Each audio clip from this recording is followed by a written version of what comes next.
इतने वरिष्ठ महानुभावों की सलाह मानी नहीं और उसे भी उन्होंने दरकिनार कर दिया।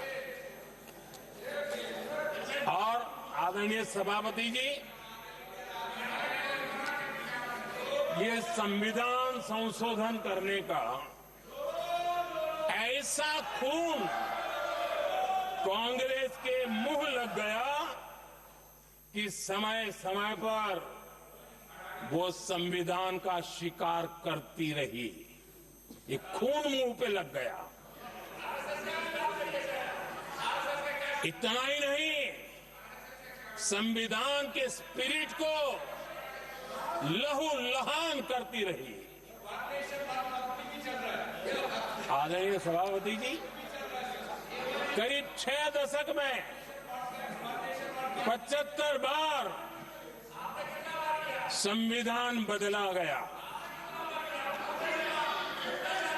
आदरणीय सभापति जी, जो बीज देश के पहले प्रधानमंत्री जी ने बोया था,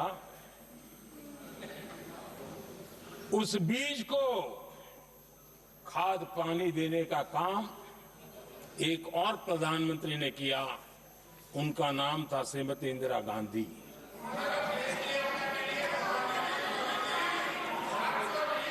जो पाप पहले प्रधानमंत्री करके गए और जो खून लग गया था 1971 में, सुप्रीम कोर्ट का एक फैसला आया था। उस सुप्रीम कोर्ट के फैसले को संविधान बदल करके पलट दिया गया और 71 में ये संविधान संशोधन किया गया था। और क्या था, उन्होंने हमारे देश की अदालत के पंख काट दिए थे और यहां पर तो किया था कि संसद संविधान के किसी भी आर्टिकल में जो मर्जी पड़े वो कर सकती है और अदालत उसकी तरफ देख भी नहीं सकती है। अदालत के सारे अधिकारों को छीन लिया गया था। ये पाप 1971 में उस समय की प्रधानमंत्री श्रीमती इंदिरा गांधी ने किया था।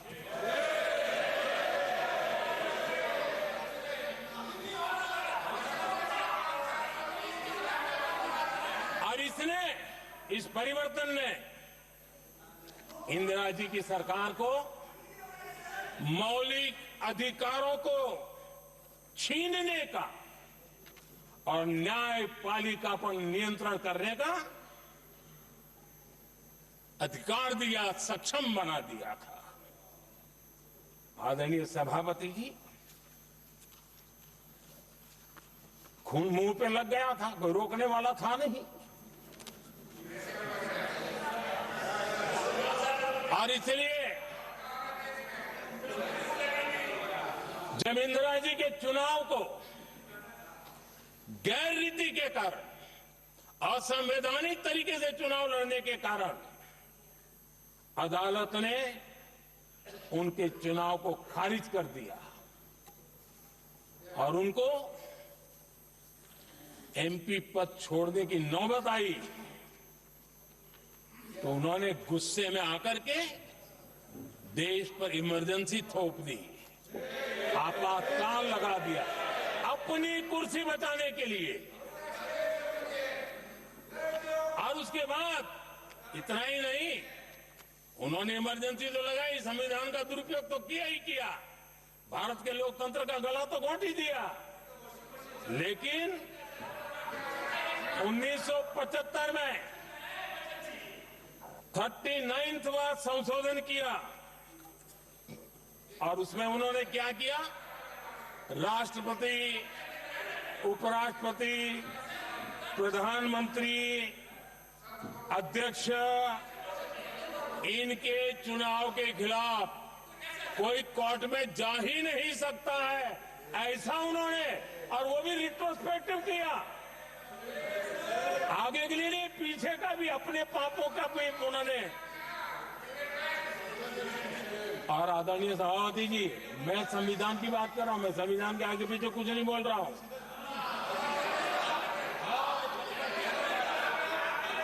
आदरणीय सभापति जी,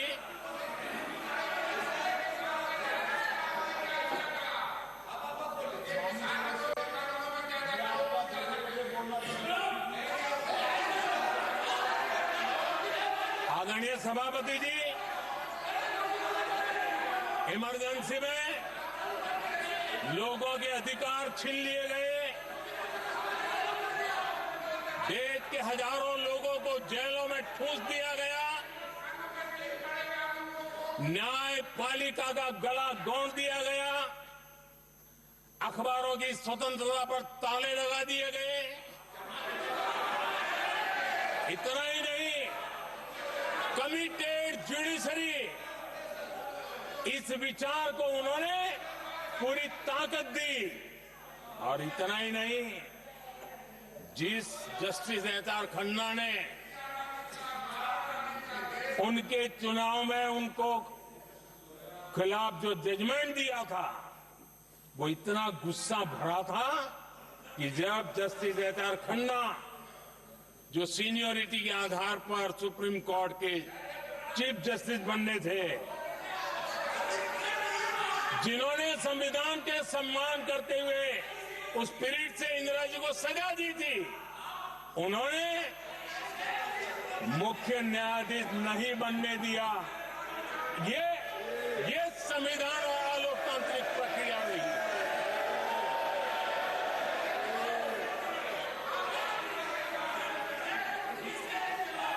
आदरणीय सभापति जी, यहां भी ऐसे कई दल बैठे हैं जिनके मुखिया भी सारे जेल में हुआ करते थे। ये इनकी मजबूरी है कि वहां जाके बैठे हैं, उनको भी जेलों में ठूस दिया गया था।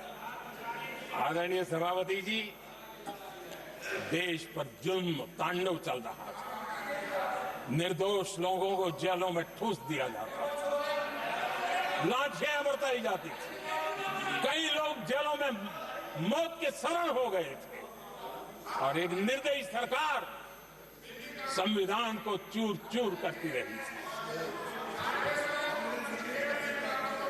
आदरणीय सभापति जी, ये परंपरा यहां नहीं रुकी। जो परंपरा नेहरू जी ने शुरू की थी, जिसको दूसरे प्रधानमंत्री जी इंदिरा जी ने आगे बढ़ाया, क्योंकि खून मुंह पे लग गया था, और इसलिए राजीव गांधी जी प्रधानमंत्री बने। उन्होंने संविधान को एक और गंभीर झटका दे दिया। सबको समानता, सबको समानता, सबको न्याय, उस भावना को चोट पहुंचाई। आदरणीय सभापति जी, आपको मालूम है, सुप्रीम कोर्ट ने शाहबानो का जजमेंट दिया था। एक भारत की महिला को न्याय देने का काम संविधान की मर्यादा और स्पिरिट के आधार पर देश की सुप्रीम कोर्ट ने दिया था। एक वृद्ध महिला को उसका हक मिला था सुप्रीम कोर्ट से, लेकिन उस समय के प्रधानमंत्री राजीव गांधी ने शाहबानो की उस भावना को, सुप्रीम कोर्ट की उस भावना को नकार दिया, और उन्होंने वोट बैंक की राजनीति के खातिर संविधान की भावना को बलि चढ़ा दिया और कट्टरपंथियों के सामने सर झुकाने का काम कर दिया। उन्होंने न्याय के लिए तड़प रही एक वृद्ध महिला को साथ देने के बजाय उन्होंने कट्टरपंथियों का साथ दिया। संसद में कानून बना करके सुप्रीम कोर्ट के निर्णय को फिर एक बार पलट दिया गया।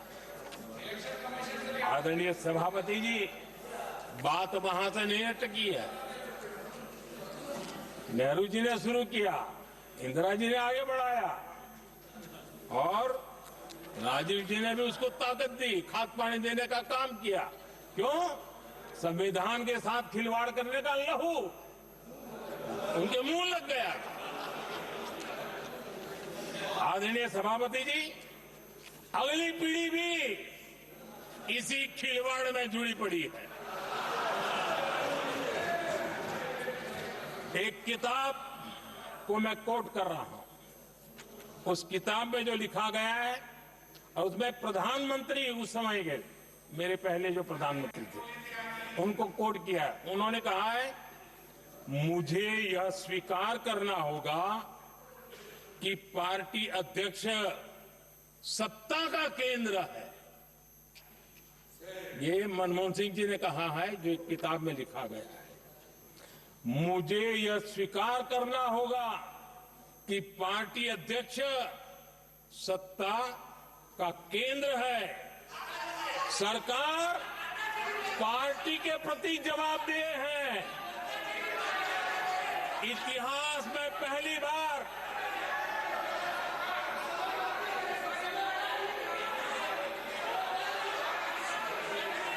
आदरणीय सभापति जी, नहीं, आप सदन इतिहास तरीके में निकला पहली बार नो, ये तरीका बिल्कुल ठीक नहीं है।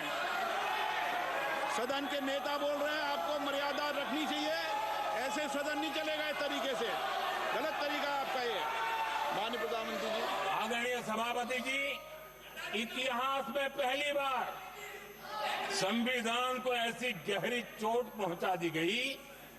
संविधान निर्माताओं ने चुनी हुई सरकार और चुने हुए प्रधानमंत्री की कल्पना तक ही हमारा संविधान था, लेकिन इन्होंने तो प्रधानमंत्री के ऊपर एक गैर संवैधानिक, और जिसने कोई शपथ भी नहीं लिया था, नेशनल एडवाइजरी काउंसिल पीएमओ के भी ऊपर बैठा दिया। पीएमओ के ऊपर अघोषित दर्जा दे दिया गया।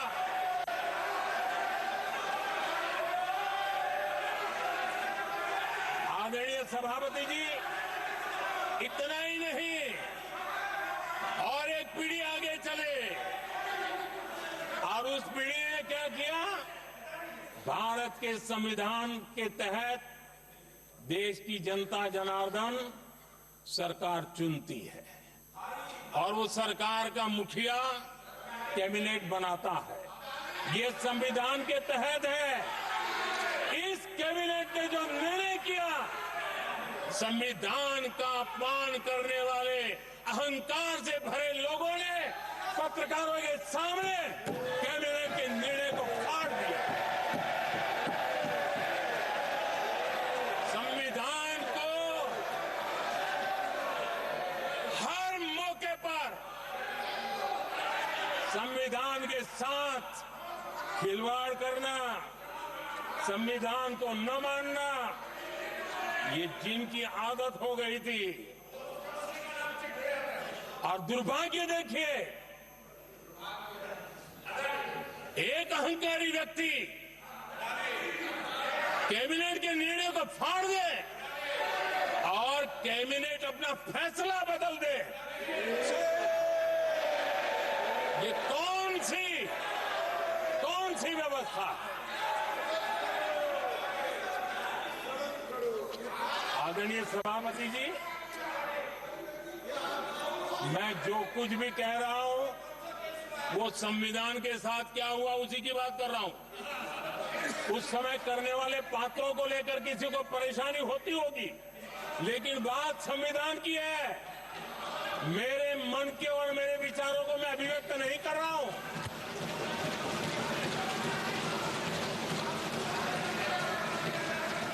आदरणीय सभापति जी, कांग्रेस ने निरंतर संविधान की अवमानना की, संविधान के महत्व को कम किया।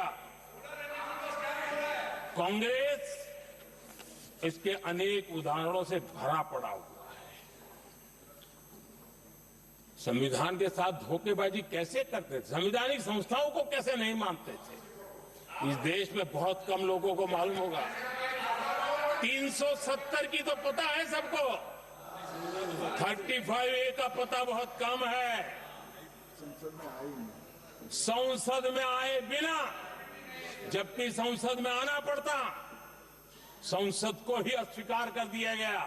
भारत के संविधान का अगर कोई पहला पुत्र है तो ये संसद है, उसको भी उन्होंने गला घोटने का काम किया। 35A जो संसद में लाए बिना उन्होंने देश पर थोप दिया, और अगर 35A न होता तो जम्मू कश्मीर में जो हालत पैदा हुई वो हालत पैदा न हुई होती। राष्ट्रपति के आदेश पर ये काम किया गया और देश की संसद को अंधेरे में रखा गया। आदरणीय सभापति, ये संसद का अधिकार था, कोई अपनी मनमानी से नहीं कर सकता था, लेकिन और उनके पास बहुमत था, कर सकते थे, लेकिन वो नहीं किया क्योंकि पेट में पाप था, देश की जनता से छुपाना चाहते थे। आदरणीय सभापति जी, इतना ही नहीं, बाबा साहब आंबेडकर जिनके प्रति आज सम्मान का भाव सब कोई अनुभव कर रहा है, और हम लोगों के लिए तो बहुत विशेष है, क्योंकि हम लोगों के लिए तो जीवन में बहुत बड़ी जो कुछ भी रास्ते मिले ना वहीं से मिले हैं। आदरणीय सभापति जी, बाबा साहब आंबेडकर, इनके प्रति भी इनके मन में कितनी कटुता भरी थी, कितना द्वेष भरा था, मैं आज उसके डिटेल में जाना नहीं चाहता हूं, लेकिन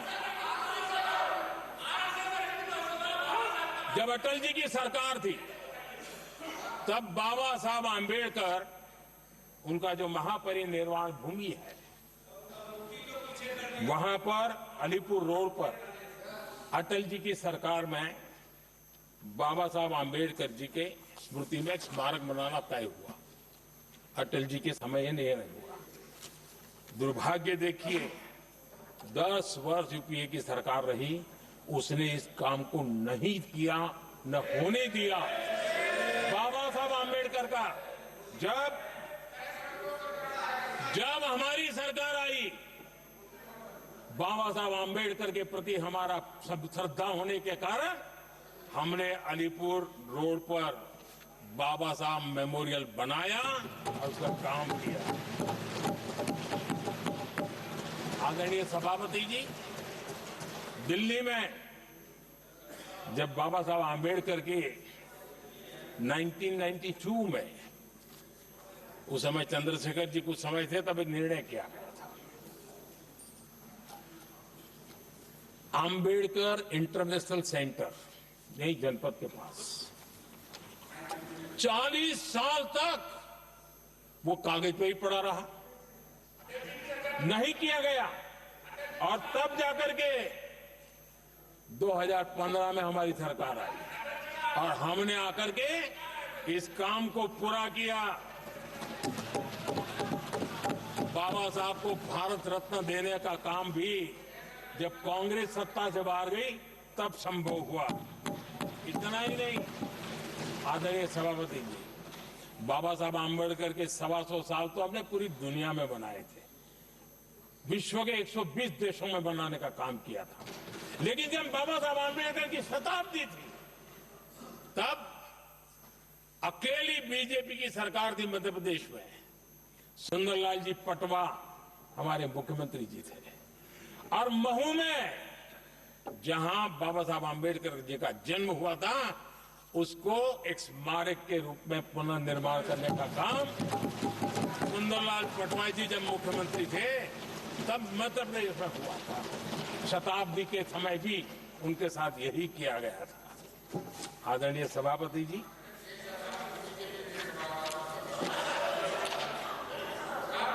हमारे देश में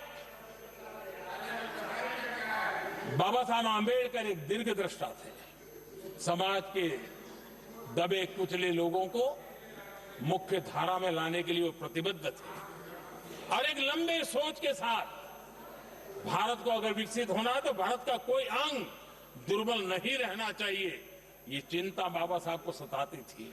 और तब जाकर के हमारे देश में आरक्षण की व्यवस्था बनी। लेकिन वोट बैंक की राजनीति में छुपे हुए लोगों ने, डूबे हुए लोगों ने धर्म के आधार पर, तुष्टीकरण के नाम पर आरक्षण के अंदर कुछ न कुछ नुक्सेदेनी करने का प्रयास किया। और इसका सबसे बड़ा नुकसान एससी, एसटी और ओबीसी समाज को हुआ है। आदरणीय सभापति जी, आरक्षण की कथा बहुत लंबी है। नेहरू जी से लेकर के राजीव गांधी तक कांग्रेस के प्रधानमंत्रियों ने आरक्षण का घोर विरोध किया है। हिस्ट्री कह रही है आरक्षण के विरोध में लंबी लंबी चिट्ठियां स्वयं नेहरू जी ने लिखी है, मुख्यमंत्रियों को लिखी है। इतना ही नहीं, सदन में आरक्षण के खिलाफ लंबे लंबे भाषण इन लोगों ने किए हैं। बाबा साहब आंबेडकर समता के लिए और भारत में संतुलित विकास के लिए आरक्षण की लेकर के आए। उन्होंने उसके खिलाफ भी झंडा ऊंचा किया हुआ था। दशकों तक मंडल कमीशन के रिपोर्ट को डिब्बे में डाल दिया था। जब कांग्रेस को देश ने हटाया, जब कांग्रेस गई, तब जाकर के ओबीसी को आरक्षण मिला। तब तक ओबीसी को आरक्षण नहीं मिला। ये कांग्रेस का पाप है। अगर उस समय मिला होता तो आज देश के अनेक पदों पर ओबीसी समाज के लोग भी देश की सेवा करते, लेकिन नहीं करने दिया, नहीं होने दिया। ये पाप इन्होंने किया था। आदरणीय सभापति जी, जब हमारे यहां संविधान का निर्माण चल रहा था, तब संविधान निर्माताओं ने धर्म के आधार पर आरक्षण होना चाहिए कि नहीं होना चाहिए, इस विषय पर घंटों तक, दिनों तक गहन चर्चा की है, विचार विमर्श किया है और सबका मत बना है कि भारत जैसे देश की एकता और अखंडता के लिए धर्म के, संप्रदाय के आधार पर आरक्षण नहीं हो सकता है। सुविचारित मत था, ऐसा नहीं कि भूल गए थे, रह गया था। सोच विचार कर तय किया गया था कि भारत की एकता और अखंडता के लिए संप्रदाय और धर्म के आधार पर यह नहीं होगा। लेकिन कांग्रेस ने सत्ता सुख के लिए, सत्ता भूख के लिए, अपनी वोट बैंक को खुश करने के लिए धर्म के आधार पर आरक्षण का नया खेल खेला है, जो संविधान की भावना के खिलाफ है। इतना ही नहीं, दे भी दिया कुछ जगह पे और सुप्रीम कोर्ट से झटके लग रहे हैं। और इसलिए अब दूसरे बहाने से बहाने बता रहे हैं, ये करेंगे, वो करेंगे। मन में साफ है, धर्म के आधार पर आरक्षण देना चाहते हैं, इसलिए खेल खेले जा रहे हैं। संविधान निर्माताओं के भावनाओं पर गहरी चोट करने का ये निर्लज्ज प्रयास है। आदरणीय सभापति जी, आदरणीय सभापति जी,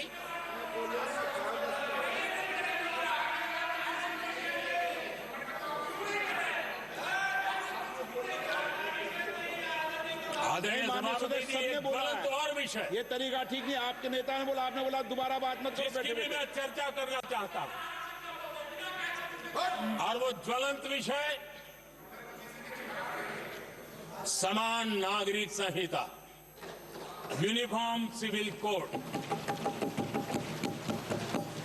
ये विषय भी संविधान सभा के ध्यान बाहर नहीं था।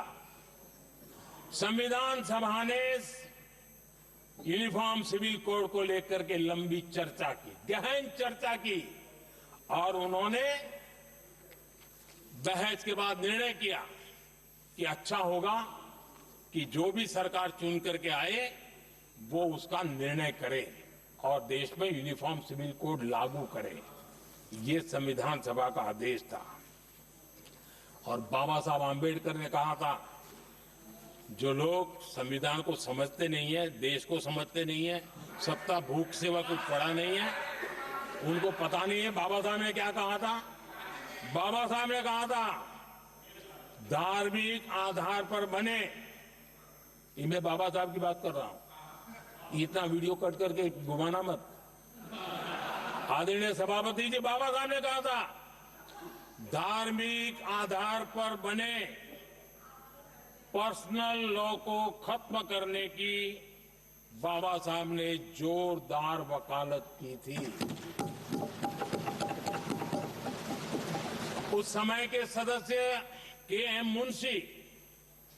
मुंशी जी ने कहा था, समान नागरिक संहिता को राष्ट्र की एकता और आधुनिकता के लिए अनिवार्य बताया था। कमा मुंशी जी। सुप्रीम कोर्ट ने भी कई बार कहा है कि देश में यूनिफॉर्म सिविल कोड जल्द से जल्द लाना चाहिए। सरकारों को आदेश दिए हैं सुप्रीम कोर्ट ने। और उसी संविधान की भावना को ध्यान में रखते हुए, संविधान निर्माताओं की भावनाओं को ध्यान में रखते हुए हम पूरी ताकत से लगे हुए हैं सेक्युलर सिविल कोड की। और आज कांग्रेस के लोग संविधान निर्माताओं की भावना का भी, सुप्रीम कोर्ट की भावना का भी अनादर कर रहे हैं, क्योंकि उनकी राजनीति को सूट नहीं करता है। उनके लिए संविधान वो पवित्र ग्रंथ नहीं है, उनके लिए एक हथियार है राजनीति का। खेल खेलने का हथियार बना दिया। लोगों को डराने के लिए संविधान को हथियार बनाया जाता है। आदरणीय सभापति जी, और ये कांग्रेस पार्टी, उनको तो संविधान शब्द भी उनके मुंह में शोभा नहीं देता है। इसलिए जो अपनी पार्टी के संविधान को नहीं मानते हैं, जिन्होंने अपनी पार्टी के संविधान को कभी स्वीकार नहीं किया है, क्योंकि संविधान को स्वीकार करने के लिए लोकतांत्रिक स्पिरिट लगता है, जो जिनकी रगों में नहीं है। सत्तावाद और परिवारवाद भरा पड़ा है। अब आप देखिए जो कैसी शुरुआती कितनी गड़बड़ हुई है। मैं कांग्रेस की बात कर रहा हूं। 12 कांग्रेस की प्रदेश की कमेटियों ने, 12 प्रदेश कमेटियों ने सरदार पटेल के नाम पर सहमति दी थी। नेहरू जी के साथ एक भी कमेटी नहीं थी, नॉट अ सिंगल। संविधान के तहत सरदार साहब ही देश के प्रधानमंत्री बनते हैं, लेकिन लोकतंत्र में श्रद्धा नहीं, खुद के संविधान पर विश्वास नहीं, खुद के ही संविधान को स्वीकारना नहीं, और सरदार साहब देश के प्रधानमंत्री नहीं बन सके और ये बैठ गए। जो लोग अपनी पार्टी के संविधान को, जो लोग अपनी पार्टी के संविधान को नहीं मानते,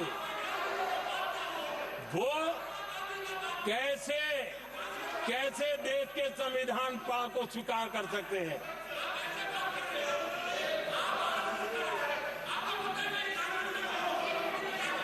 आदरणीय सभापति जी, जो लोग संविधान में लोगों के नाम ढूंढते रहते हैं, मैं जरा बताना चाहता हूं। कांग्रेस पार्टी के एक अध्यक्ष हुआ करते थे और वो अति पिछड़े समाज से आते थे।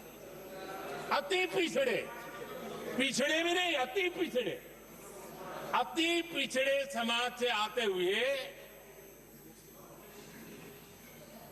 उनके अध्यक्ष श्रीमान सीताराम केसरी जी, कैसा अपमान किया गया। कहते बाथरूम में बंद कर दिया गया, उठा करके फुटपाथ पर फेंक दिया गया। अपनी पार्टी के संविधान में ऐसा कभी नहीं लिखा गया, लेकिन अपनी पार्टी के संविधान को न मानना, लोकतंत्र की प्रक्रिया को न मानना और पूरी कांग्रेस पार्टी पर एक परिवार ने कब्जा कर लिया, लोकतंत्र को नकार दिया। आदरणीय सभापति जी,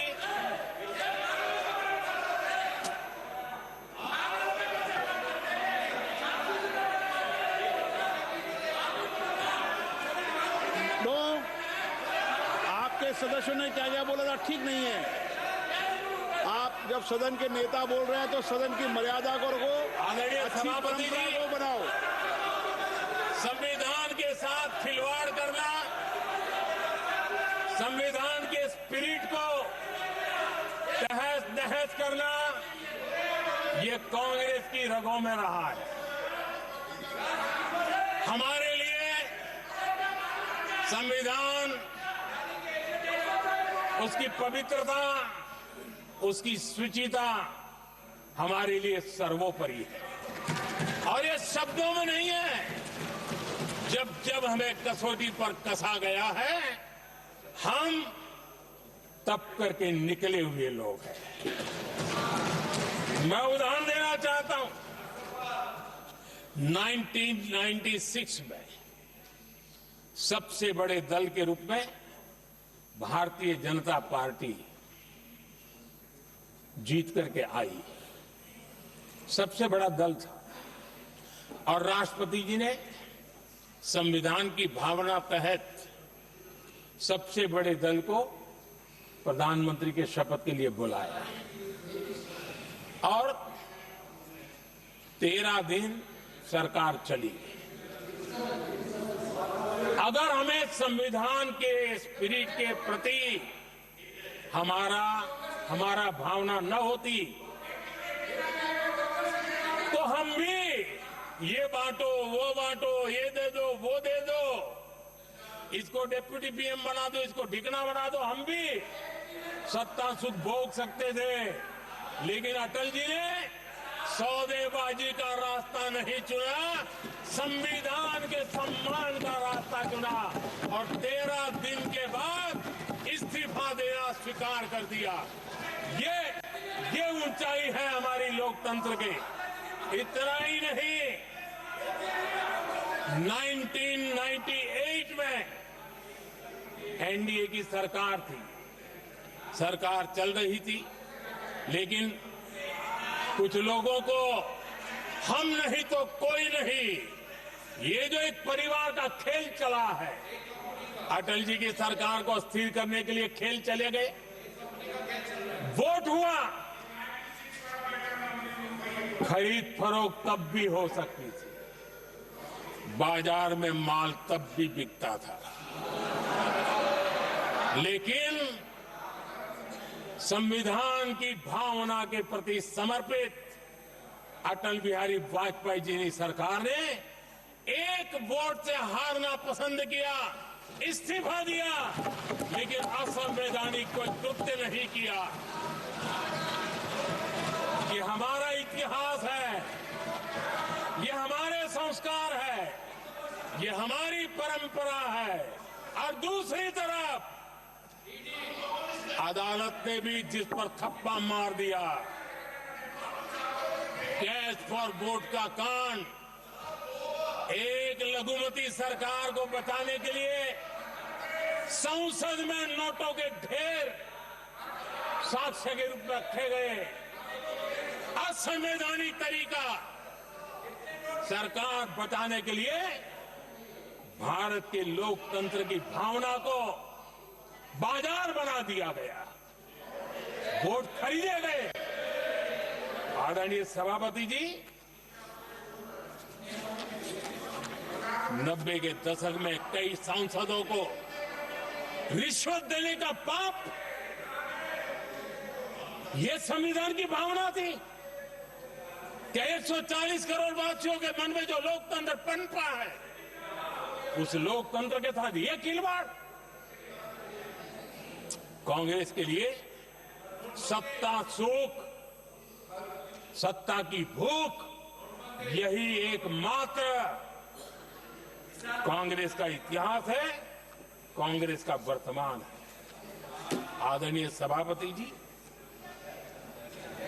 2014 के बाद एनडीए को सेवा का मौका मिला।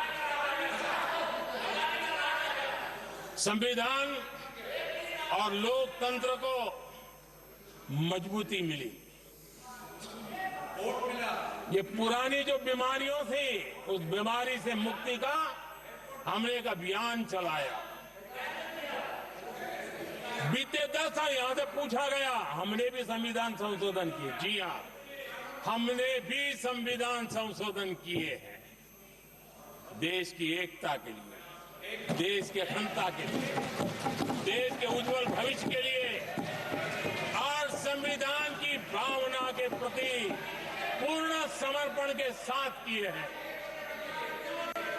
हमने संविधान संशोधन किया, क्यों किया? इस देश का ओबीसी समाज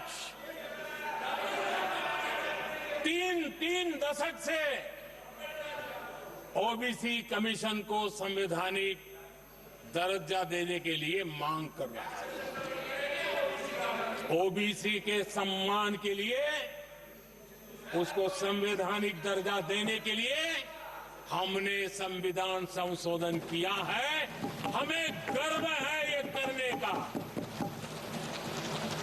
समाज के दबे कुचले लोगों को उनके साथ खड़े होना, ये हम अपना कर्तव्य मानते हैं, इसलिए संविधान संशोधन किया। आदरणीय सभापति जी, इस देश में एक बहुत बड़ा वर्ग था, वो किसी भी जाति में क्यों न जन्मा हो, लेकिन गरीबी के कारण अवसरों को वो पा नहीं सकता था, आगे बढ़ नहीं सकता था। और इसलिए उसने असंतोष की ज्वाला भड़क रही थी और सबकी मांग रहती थी, कोई निर्णय नहीं करता था। हमने संविधान संशोधन किया, सामान्य जन के गरीब परिवार के 10% आरक्षण का किया, और ये पहला आरक्षण का संशोधन था। देश में कोई विरोध का स्वर नहीं उठा, हर किसी ने प्यार से उसको स्वीकार किया। संसद ने भी सहमति के साथ पारित किया, क्योंकि समाज की एकता की उसमें ताकत पड़ी थी, संविधान की भावनाओं का भाव पड़ा था, सबने सहयोग किया था, तब जाकर के हुआ था। आदरणीय सभापति जी, जी हां, हमने भी संविधान में संशोधन किए हैं, लेकिन हमने संविधान में संशोधन किया महिलाओं को शक्ति देने के लिए। संसद और विधानसभा में, और संसद का पुराना भवन गवाह है, जब देश महिलाओं को आरक्षण देने के लिए आगे बढ़ रहा था और कानून यानी बिल पेश हो रहा था, तब उन्हीं का एक साथी दल वेल में आता है, कागज छीन लेता है, फाड़ देता है और सदन स्थगित हो जाता है और 40 साल तक विषय लटका रहता है। और वो आज उनके मार्गदर्शक है, जिन्होंने देश की महिलाओं के साथ अन्याय किया, वो उनके मार्गदर्शक है।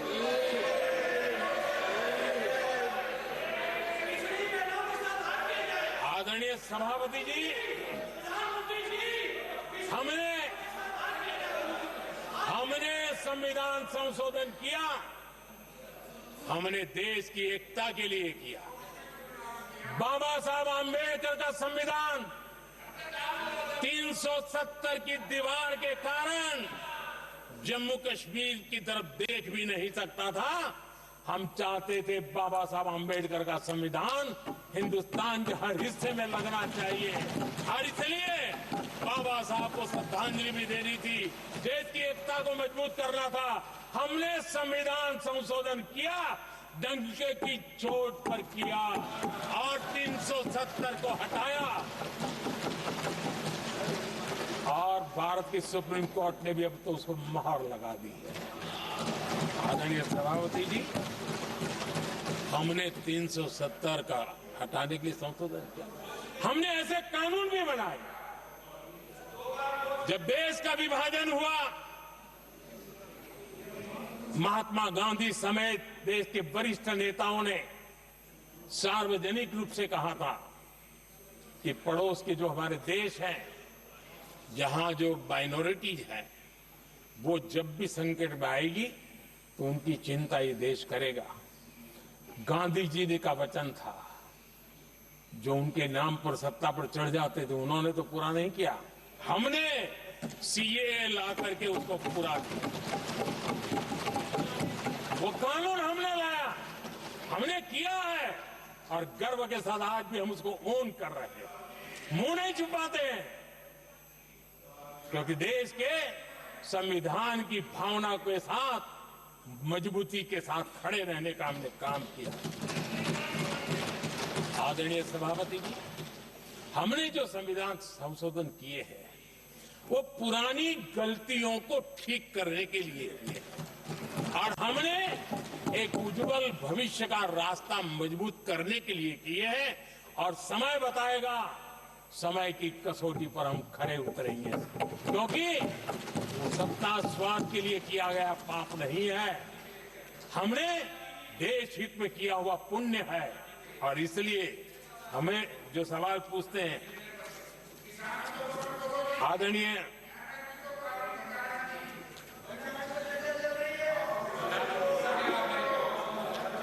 सभापति जी, यहां संविधान पर अनेक भाषण हुए,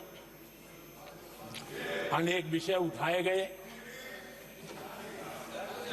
हर एक की अपनी मजबूरियां होगी, राजनीति कुछ न कुछ करने के लिए कुछ करते होंगे, लेकिन आदरणीय सभापति जी, हमारा संविधान सबसे ज्यादा जिस बात को लेकर के संवेदनशील रहा है वो है भारत के लोग, वी द पीपल, भारत के नागरिक। संविधान उनके लिए, उनके हितों के लिए, उनके कल्याण के लिए, उनकी गरिमा के लिए है और इसलिए संविधान भारत के कल्याणकारी राज्य के लिए हमें दिशा निर्देश देता है और कल्याणकारी राज्य का मतलब है जहां नागरिकों को भी गरिमा प्राप्त हो, उनको गरिमामय जीवन की गारंटी मिलनी चाहिए।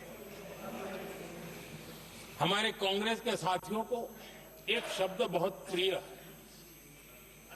मैं आज उस शब्द का उपयोग करना चाहता हूं और उनका सबसे प्रिय शब्द जिसके बिना वो जी नहीं सकते वो शब्द है जुमला। कांग्रेस के हमारे साथी उनको दिन रात जुमला, लेकिन इस देश को पता है हिंदुस्तान में अगर सबसे बड़ा जुमला कोई था और वो 4 पीढ़ी ने चलाया, वो जुमला था गरीबी हटाओ। ये ऐसा जुमला था, ये गरीबी हटाओ ऐसा जुमला था, उनकी राजनीति की रोटी तो सिकती थी लेकिन गरीब का हाल ठीक नहीं होता था। आदरणीय सभापति जी, जरा कोई भी ये कहे आजादी के इतने सालों के बाद क्या एक डिग्निटी के साथ जीने वाले परिवार को क्या उसे टॉयलेट भी उपलब्ध नहीं होना चाहिए? क्या आपको ये काम करने की फुर्सत नहीं मिली? आज देश में टॉयलेट बनाने के अभियान को, जो गरीबों के लिए एक सपना था, उसकी डिग्निटी के लिए हमने इस काम को हाथ में लिया और हमने जी जान से उससे जुटे रहे। उसका मजाक उड़ाया गया, मुझे मालूम है, लेकिन उसके बाद भी सामान्य नागरिक के जीवन का गरिमा, ये हमारे दिल और दिमाग में होने के कारण हम डिगे नहीं, हम अड़े रहे, हम आगे बढ़ते चले गए और तब जाकर के ये सपना साकार हुआ। माताएं बहनें खुले में सोच जा रही थी, या तो सूर्योदय के पहले या सूर्योदय के बाद, और आपको कभी पीड़ा नहीं हुई। और उसका कारण यह था कि आपने गरीबों को और गरीबी को टीवी में देखा है, अखबार की सुर्खियों में देखा है, आपको गरीब की जिंदगी का पता नहीं, वरना आप इसके साथ ऐसा जुल्म नहीं करते। आदरणीय सभापति जी, इस देश की 80% जनता पीने के शुद्ध पानी के लिए तरसती रही। क्या मेरा संविधान हमें रोकता था क्या? संविधान तो ये चाहता था कि सामान्य मानवीय की सुविधाओं को ध्यान दिया जाए। आदरणीय सभापति जी, ये काम भी हमने बड़े समर्पण भाव से आगे बढ़ाया है। आदरणीय सभापति जी, इस देश की करोड़ों माताएं चूल्हे में खाना पकाना और धुएं से आंखें लाल, कहते हैं कि सैकड़ों सिगरेट का धुआं खाना पकाते हैं तब धुआं शरीर में जाता है। उन माताओं बहनों की आंखें लाल होती थी, इतना ही उनका शरीर स्वास्थ्य खत्म हो जाता था। उनको धुएं से मुक्ति का काम, और 2013 तक क्या चर्चा चलती थी, 9 सिलेंडर देंगे कि 6 सिलेंडर देंगे। इस देश ने देखते ही देखते हर घर तक गैस का सिलेंडर पहुंचा दिया, क्योंकि हमारे लिए हर नागरिक 70 साल के बाद जो बेसिक सुविधाएं हैं उसकी तरफ। आदरणीय सभापति जी, अगर हमारा गरीब परिवार दिन रात मेहनत करके गरीबी से बाहर निकलने के लिए कोशिश करता है, बच्चों को पढ़ाना चाहता है, लेकिन घर में एक बीमारी आ जाए तो उसका सारा प्लान बेकार हो जाता है, पूरा परिवार की सारी मेहनत पानी में चली जाती है। क्या इन गरीब परिवारों के इलाज के लिए कुछ आप सोच नहीं सकते थे? 50-60 करोड़ देशवासियों को मुफ्त इलाज मिले। संविधान की उस भावना का आदर करते हुए हमने आयुष्मान योजना को लागू किया, और आज देश के 70 साल के ऊपर के किसी भी वर्ग के क्यों न हो, उनके लिए भी हमने व्यवस्था की। आदरणीय सभापति जी, जरूरतमंदों को राशन देने की बात, और उसका भी मजाक उड़ाया जा रहा है। जब हम कहते हैं कि 25 करोड़ लोग गरीबी को परास्त करने में सफल हुए, तो फिर हमें सवाल पूछा जाता है कि आप गरीब को राशन फिर क्यों देते हो? आदरणीय सभापति जी, जो गरीबी से निकल के आया है, उसे पता होता है कि अस्पताल में भी एक पेशेंट स्वस्थ होने के बाद जब छुट्टी देते हैं ना, तो डॉक्टर भी कहता है कि आप घर जाइए, तबीयत ठीक है, ऑपरेशन अच्छा हुआ है, लेकिन महीने पर ये जरा संभालना, ये मत करना, क्योंकि पेशेंट दोबारा तकलीफ में ना आए, गरीब दोबारा गरीब न बने, इसलिए उसका हैंड होल्डिंग जरूरी है।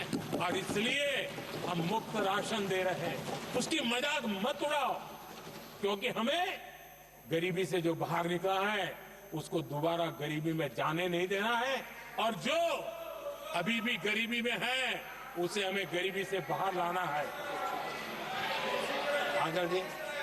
आदरणीय सभापति जी, हमारे देश में गरीबों का नाम पर जो जुमले चले, उसी गरीबों के नाम पर बैंकों का राष्ट्रीयकरण किया गया गरीबों के नाम पर। लेकिन 2014 तक इस देश के 50 करोड़ नागरिक ऐसे थे जिन्होंने बैंक का दरवाजा तक नहीं देखा था। आदरणीय सभापति जी, गरीब को बैंक बैंक में प्रवेश तक नहीं था, ये पाप आपने किया। और आज 50 करोड़ गरीबों के बैंक खाते खोल करके हमने बैंक के दरवाजे गरीबों के लिए खोल दिए। इतना ही नहीं, ये एक प्रधानमंत्री कहते थे कि दिल्ली से 1 रुपया निकलता है तो 15 पैसा पहुंचता है, लेकिन उपाय उनको आता नहीं था। उपाय हमने दिखाया। आज दिल्ली से 1 रुपया निकलता है, 100 के 100 पैसे गरीब के खाते में जमा होते हैं। क्यों? हमें बैंक का सही इस्तेमाल क्या करना, बैंक का सही उपयोग क्या करना। माननीय सदस्य मोबाइल नहीं देखें। आदरणीय सभापति जी, बिना गारंटी के ऋण देश के अंदर जिन लोगों को बैंक के दरवाजे तक जाने की इजाजत नहीं थी, आज स्थापित सरकार का संविधान के प्रति जो समर्पण है ना, आज बिना गारंटी वो बैंक से लोन ले सकता है। ये ताकत हमने गरीब को दी है। आदरणीय सभापति जी, गरीबी हटाओ का जुमला इसी के कारण जुमला बनकर के रह गया। गरीब को इस मुश्किल से मुक्ति मिले, ये हमारा बहुत बड़ा मिशन है और ये हमारा संकल्प है, और हम इसके लिए दिन रात एक कर रहे हैं। जिनको कोई नहीं पूछता, इनको मोदी पूजता है। आदरणीय सभापति जी, दिव्यांगजन हर दिन संघर्ष करता हमारा दिव्यांगजन,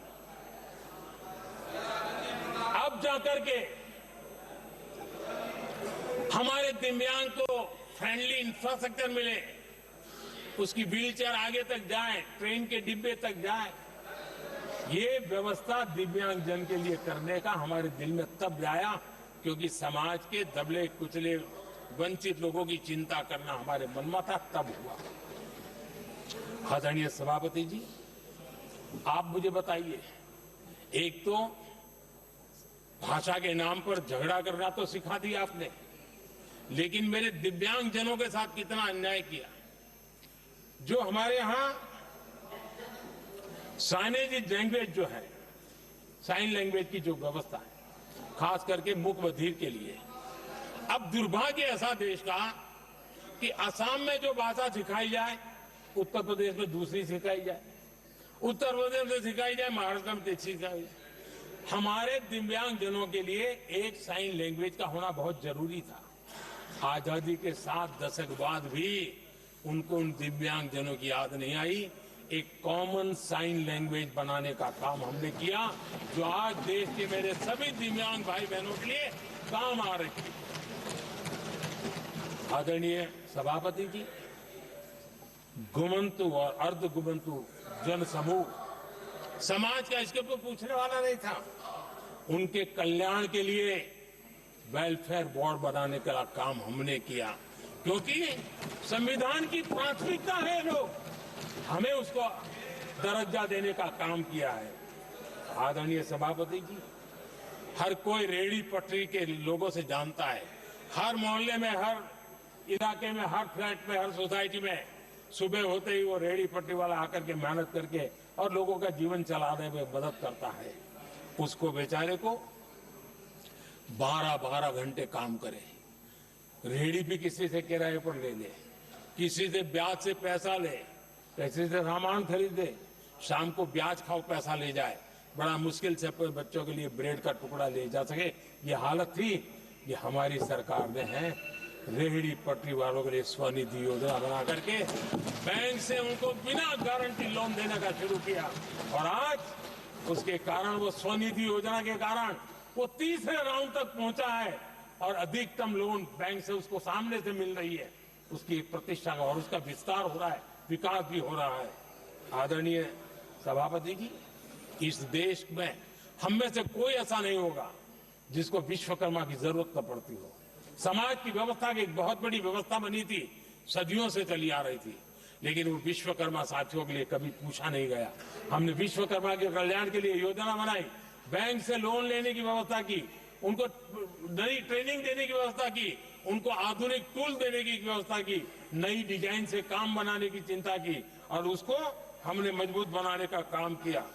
आदरणीय सभापति जी, ट्रांसजेंडर जिसको परिवार ने धुतकार दिया, जिसको समाज ने धुतकार दिया, जिसकी कोई चिंता करने वाला नहीं था, ये हमारी सरकार है। इसको भी भारत के संविधान ने हक दिए हैं। उस ट्रांसजेंडर के अधिकारों के लिए कानून और व्यवस्थाएं बनाने का काम हमने किया। उनको गरिमापूर्ण जीवन मिले, उनके अधिकारों की सुरक्षा के लिए हमने काम किया। आदरणीय सभापति जी, हमारे आदिवासी समाज इतनी सारी बातें करते मुझे तो याद है, मैं जब गुजरात का मुख्यमंत्री बना तो हमारे यहाँ उमरगांव से अंबाजी तक एक पूरा बेल्ट, गुजरात का पूर्वी हिस्सा पूरा आदिवासी बेल्ट, और एक कांग्रेस के मुख्यमंत्री आदिवासी रह चुके थे। इतने सालों के बाद भी उस पूरे इलाके में एक भी साइंस स्ट्रीम की स्कूल नहीं थी। मेरे आने से पहले एक भी साइंस स्ट्रीम की स्कूल नहीं थी। अगर साइंस स्ट्रीम की स्कूल नहीं है तो कितनी आरक्षण की बातें करो, वो बेचारा इंजीनियर और डॉक्टर कैसे बन सकता है। ये मैंने उस इलाके में काम किया और वहां साइंस स्ट्रीम की स्कूलें, आपको वहां यूनिवर्सिटीज बन गई है। लेकिन यानी राजनीति की चर्चा करना, संविधान के अनुरूप काम न करना, ये जिनकी सत्ता भूख है ना, उसका हमने आदिवासी समाज में भी जो अति पिछड़े लोग हैं, और मैं राष्ट्रपति जी का आभार व्यक्त करता हूं, उन्होंने मेरा काफी मार्गदर्शन किया। राष्ट्रपति महोदया ने मेरा मार्गदर्शन किया और उसमें से पीएम जनमन योजना बनी। हमारे देश में बिखरे बिखरे आदिवासी समाज के छोटे छोटे समूह जो आज भी उनको कोई सुविधा प्राप्त नहीं हुई थी। हमने ढूंढ ढूंढ करके, संख्या बहुत कम है, वोट की राजनीति में उनकी तरफ देखने वाला कोई नहीं था, लेकिन मोदी है जो आखिर को भी जीता है। और इसलिए हमने उनके लिए पीएम जनमन योजना के द्वारा उनके विकास की। आदरणीय सभापति जी, जैसे समाजों में उनके विकास संतुलित होना चाहिए, पिछड़े से पिछड़ा व्यक्ति को भी संविधान अवसर देता है, जिम्मेवारी भी सरकार को देता है, उसी प्रकार से कोई व्यू भाग भी, कोई हमारा ज्योग्राफिकल इलाका भी वो पीछे नहीं रहना चाहिए। और हमारे देश में किया क्या, 60 साल के दरमियान 100 डिस्ट्रिक्ट आइडेंटिफाई करके कह दिया कि ये तो बैकवर्ड डिस्ट्रिक्ट है। और बैकवर्ड डिस्ट्रिक्ट का ऐसा लेवल लग गया कि किसी की ट्रांसफर होती थी तो कहता था पनिशमेंट पोस्टिंग, तो कोई जिम्मेवार अफसर जाता ही नहीं था। और उनकी तरह हमने पूरी स्थिति को बदल दिया। हमने एस्पिरेशनल डिस्ट्रिक्ट का एक कल्पना रखी और 40 पैरामीटर पर ऑनलाइन रेगुलर मॉनिटरिंग करते रहे, और आज एस्पिरेशनल डिस्ट्रिक्ट उस राज्य के अच्छे जिलों की बराबरी करने लग गए और कुछ तो नेशनल एवरेज की बराबरी करने लगे। भूभाग भी पीछे न रहे, कोई जिला अब इसको आगे ले जाए करके हमने 500 ब्लॉक को एस्पिरेशनल ब्लॉक बना करके उनके डेवलप पर स्पेशल फोकस करने की दिशा में हम काम कर रहे हैं। आदरणीय सभापति जी, मैं हैरान हूं जो लोग बड़ी बड़ी कथाएं सुनाते हैं, क्या इस देश में आदिवासी समाज 1947 के बाद आया क्या राम और कृष्ण से तब आदिवासी समाज था नहीं था? जो आदिवासी समाज को आदि पुरुष वीर पुरुष हम कहते हैं, लेकिन आजादी के कई दशकों के बाद भी इतना बड़ा आदिवासी समूह, उनके लिए अलग मंत्रालय नहीं बनाया गया। पहली बार अटल बिहारी वाजपेयी की सरकार आई और उन्होंने अलग आदिवासी मंत्रालय बनाया, अलग आदिवासी विकास और विस्तार के लिए बजट दिया। आदरणीय सभापति जी, हमारे माछीमार समाज, मछुआरा समाज क्या अभी अभी आया है क्या उनकी नजर नहीं की आपकी? इन मछुआरा समाज के कल्याण के लिए पहली बार हमारी सरकार ने आकर के अलग मंत्रालय बनाया फिशरीज का, उनके कल्याण के लिए अलग से हमने बजट दिया, समाज के इस तबके की चिंता की। आदरणीय सभापति जी, मेरे देश का छोटा किसान, उसके जीवन में सहकारिता एक मुख्य अंग है। छोटे किसान की जिंदगी को सामर्थ्य देने के लिए सहकारी क्षेत्र को जिम्मेवार बनाना, सहकारी क्षेत्र को सामर्थ्यवान बनाना, सहकारी क्षेत्र को बल देना, इसकी महात्मा हम समझते हैं, क्योंकि छोटा किसान, उसकी चिंता हमारे दिल में थी और इसलिए हमने अलग सहकारिता मंत्रालय बनाया। हमारी सोचने का तरीका क्या है? हमारे देश में नौजवान है, पूरा विश्व आज वर्कफोर्स के लिए तरस रहा है। देश में डेमोग्राफिक डिवीजन लेना है तो हमारे इस वर्कफोर्स को स्किल बनाना चाहिए। हमने अलग स्किल मंत्रालय बनाया ताकि दुनिया की आवश्यकता के अनुसार मेरा देश का नौजवान तैयार हो और विश्व के साथ वो अपने आगे बढ़े। आदरणीय सभापति जी, हमारा नॉर्थ ईस्ट इसलिए कि वहां वोट कम है, सीटें कम है, इसकी कोई परवाह नहीं है। ये अटल जी की